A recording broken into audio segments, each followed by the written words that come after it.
Le marché secondaire propose le plus souvent des unités équipées de deux types de moteurs essence 1,2 LiVTEC d'une puissance de 90 chevaux et 112 Nm de couple maximal et un 1,4 LiVTEC plus puissant générant 100 chevaux et 127 Nm. Les deux moteurs ont une conception similaire avec un calage variable des soupapes, uniquement pour les soupapes d'admission. Les moteurs fonctionnent sans problème et aucun défaut n'a été signalé. La distribution par chaîne est sans panne, il est important de penser à régler manuellement le jeu des soupapes. Des problèmes avec les sièges de soupape peuvent survenir dans le cas des installations GPL.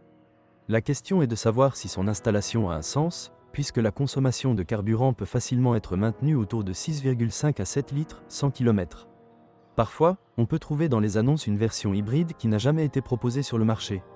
L'unité d'entraînement de cette variante se compose d'un moteur à combustion de 88 chevaux et d'un moteur électrique de 14 chevaux, qui est activé principalement lors de l'accélération.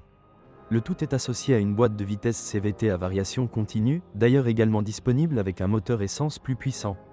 En raison du caractère de niche de cette variante, il est difficile d'en dire plus sur son taux d'échec. La suspension avant de la Jazz est basée sur des jambes de force McPherson, avec une poutre de torsion à l'arrière. Les caractéristiques du train de roulement sont plutôt rigides. Surmonter certaines irrégularités, comme des regards effondrés, n'est pas très agréable. Avant d'acheter, il convient de prêter attention à l'état des embouts de biellettes de direction, des bagues de triangle de suspension et des biellettes stabilisatrices. Il est rassurant de savoir que même si ces éléments doivent être remplacés, cela ne vous coûtera pas cher. La direction assistée électrique est assez ferme, ce qui est agréable en circulation urbaine, mais peut être gênante en conduite sur autoroute. Avantages: intérieur spacieux, fiabilité, nombreux exemplaires de bonne origine. Inconvénients: confort de suspension limité, bruit élevé à des vitesses plus élevées, vernis doux.